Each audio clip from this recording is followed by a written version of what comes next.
tentar entender o campo político para 26, em que na minha concepção, a esquerda, ela, apesar desse multipartidarismo que temos, é uma esquerda em que você tem o PT como centro de massa e os outros ali que invariavelmente acabam orbitando nele. Orbitando, exato. Vai para o segundo turno, todo mundo ali orbitando o centro de massa.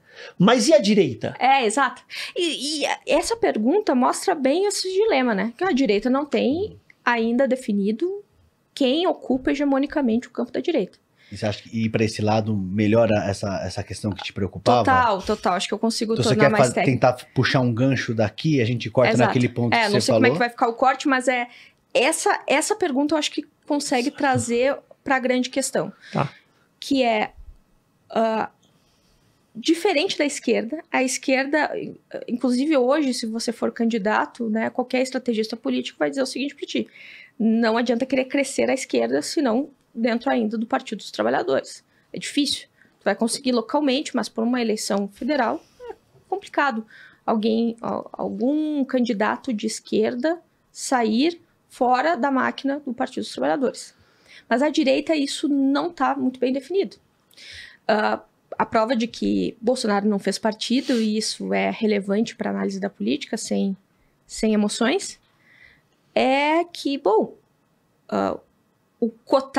um dos cotados para ser presidente, e que, inclusive, tanto bebe do capital social, capital político do bolsonarismo, quanto também bebe de uma pretensão tecnocrática, que é o Tarcísio, não está nem mesmo no mesmo partido que é o Bolsonaro.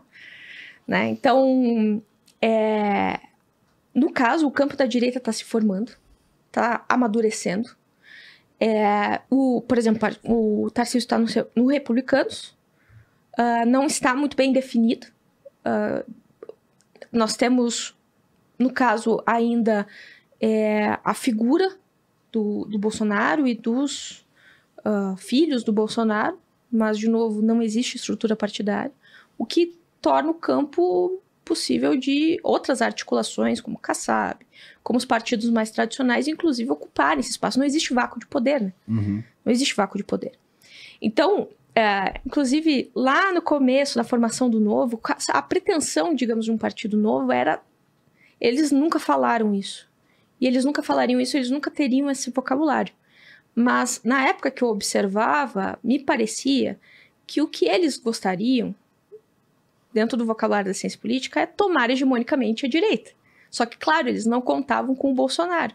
E lógico que ali tinha uma ingenuidade política de pessoas que estavam fora da política querendo fazer um partido, tentando não corresponder aos incentivos políticos próprios, tentando fazer... Eu achei interessante quando você falou aquela questão de ficar de fora do jogo, de repente ter a opção de não participar porque não dá apoio. Isso me parece, aí não sei se você concorda, na esquerda, isso não faz parte das possibilidades. Você não vai sair do jogo. Se tiver que apoiar a figura central para vencer o candidato de direita, há uma maior capacidade de mobilização. E eu percebo até às vezes de forma... Nem sempre foi assim, mas desde que o PT perdeu o capital político, houve ali a crise, o desgaste do governo petista nos anos 2000, isso ficou mais evidente. Né?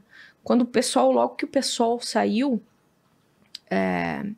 houve momentos de disputa, tanto com a Marina, Luiz Helena, própria Luciana Genro, teve o Plínio também, que mesmo não tendo expressão eleitoral, ele tinha um capital social dentro da esquerda.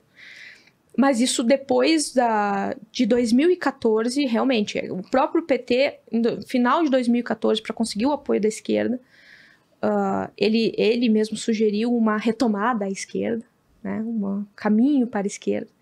Então, de fato, isso é uma tendência, mas não é uma tendência da esquerda em si, mas deste momento. Perfeito. E, claro, a direita tem mais dificuldade de se mobilizar, porque, como eu disse, a gente não tem uma estrutura partidária muito bem definida.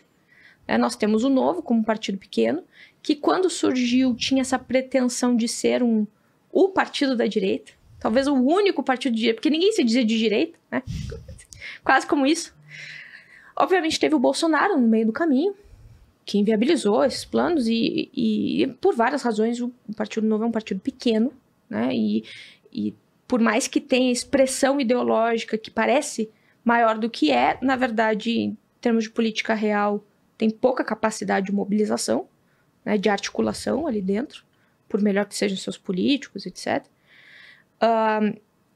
E no caso, o Bolsonaro não conseguiu formar partido, como eu falei. O PL tenta hoje ser isso, mas o PL também não tem muito bem...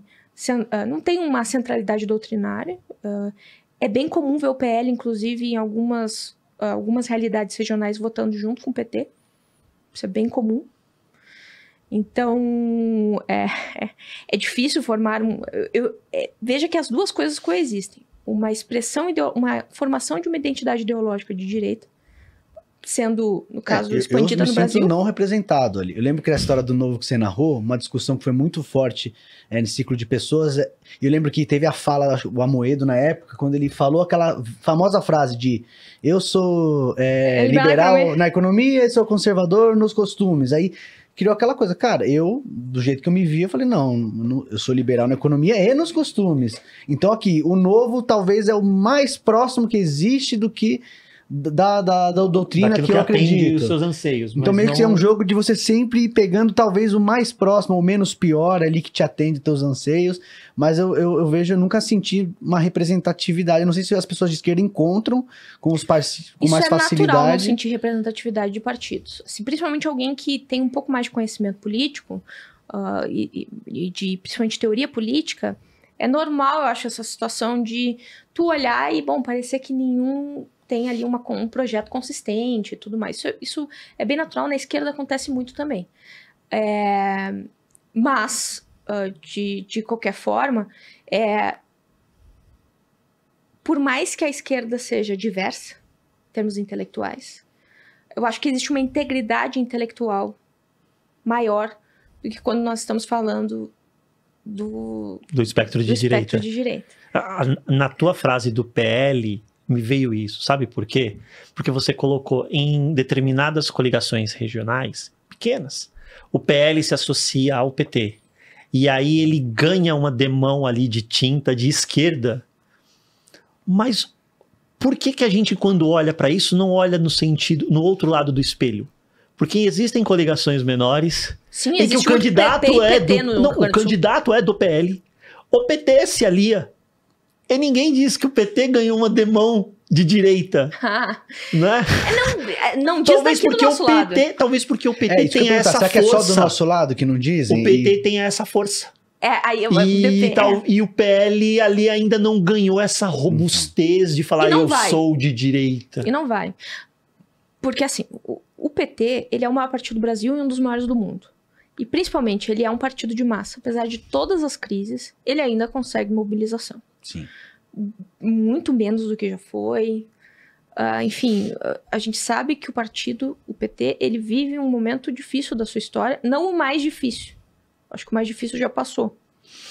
Inclusive, eu acho que existiu sim uma janela de oportunidade para haver um declínio, uma reconfiguração total da esquerda. Isso não aconteceu. Muitos vão dizer, graças ao Bolsonaro, que isso não aconteceu e o PT reviveu. E não dá pra gente ter certeza sobre isso, porque o que não aconteceu a gente não consegue observar. Mas não temos o contrafactual. Não temos. Mas, de qualquer maneira, o que eu enxergo hoje é, por mais todos os dilemas em torno do PT, o PT ainda consegue ocupar de maneira protagonista a esquerda. Como a gente não tem muito essa definição, a gente pode fazer duas perguntas como no caso a direita não tem muito bem esse desenho desenhado, assim, esse desenho das forças políticas muito bem claro, como temos mais na esquerda, a gente pode fazer uma pergunta, né? Isso é uma questão conjuntural, o fato de que o Bolsonaro não fez partido, sendo o Bolsonaro hoje o líder mais, digamos, não o único líder da esquerda, mas aquele que tem o maior capital social, que conseguiu trazer pessoas em torno do nome dele. Para alguns isso é uma contemplação da personalidade do Bolsonaro, para outros encontrou o Bolsonaro um meio de representação e não um fim em si mesmo. Enfim, de qualquer maneira. E algumas pessoas, lógico, dentro da direita, extremamente contra o Bolsonaro. Inclusive, a prova disso é como o mercado financeiro, apesar de estar, vamos dizer assim, numa posição de interesses que geralmente se contrapõem à esquerda, muito foi contra o Bolsonaro. Muito articulou, inclusive, contra o Bolsonaro. A prova disso né, de como o Bolsonaro não é unanimidade. Então, por isso que quando o jornal fala assim, não sei o que bolsonarista, essa categoria bolsonarista, ela tá dando conta de mais coisas do que ela pode dar. Então, quando a gente tá falando de bolsonarismo, a gente tá falando de um movimento dentro do campo da direita brasileira. Esse movimento, ele teve seu ápice, eu acho que ele tá em declínio, ele tá em um momento de enfraquecimento. E, bom, quando a gente está falando de direita, nós não estamos falando imediatamente de bolsonaristas. Nós estamos falando de diferentes grupos. Os mais liberais, os liberais que têm aí também até uma tendência mais progressista. No caso, enfim, existem outros grupos nesse campo da direita e isso é inegável. Só que é difícil mapeá-los. A gente pode dizer que é difícil mapeá-los porque essa maturidade institucional partidária não está muito bem definida.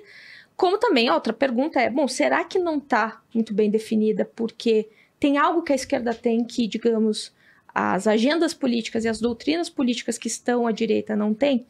Alguns vão alegar que, bom, existe uma certa identidade intelectual e uma integração de fontes intelectuais quando a gente está falando de esquerda de maneira mais evidente e mais mapeável do que quando nós estamos falando de direita.